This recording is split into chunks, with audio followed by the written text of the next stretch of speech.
In this video, I'm going to hopefully help you solve two error codes, P1252 and P1251.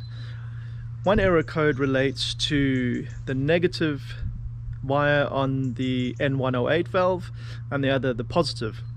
Now if your N108 valve, which is on the underside of your fuel pump, is faulty or has failed, your T4 is going to run like a bag of beans, or it's not going to start, which is the case with my one recently. So in this video I'm going to tell you how to test it in two different ways, and thankfully replacing the N108 valve can be done with your fuel pump still attached to your engine. You don't need to remove the fuel pump, and I'm going to show you how to do that too. Because if you've got this problem and you're looking for a solution, it took me a long time to find out how I could test this valve and how I could replace it without stripping the fuel pump off. So hopefully this won't stop you from getting out there and enjoying some more fun times with your van. So let's get into it.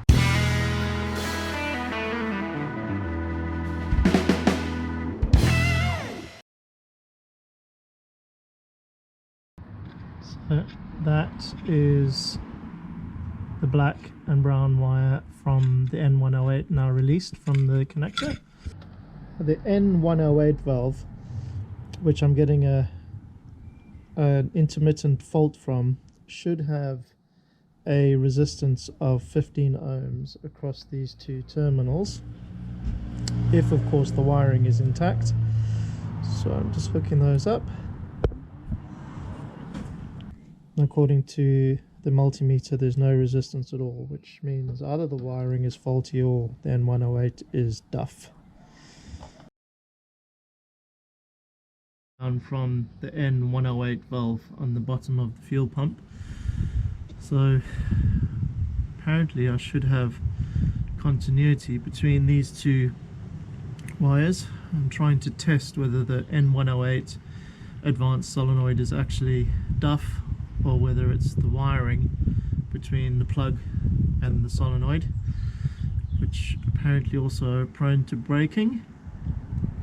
And I don't have any continuity between these two wires, which apparently means that the wiring might be broken.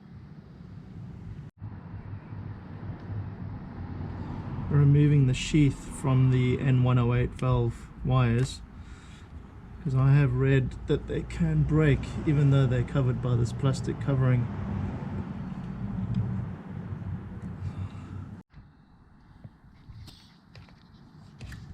Tucked away underneath the pump over there is a brand new N108 advanced solenoid valve.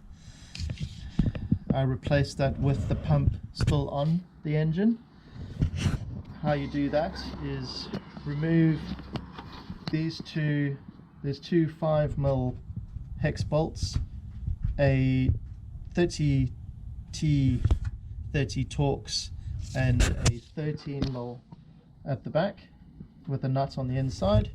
You can remove those, and then that little brass colored plate comes off the back of the pump, and it gives you open access to the two Torx bolts that hold on the N108 valve.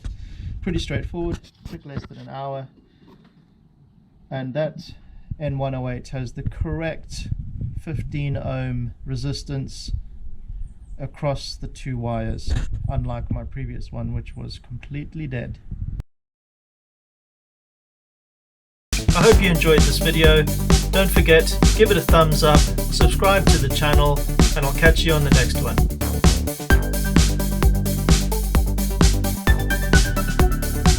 Thanks for watching.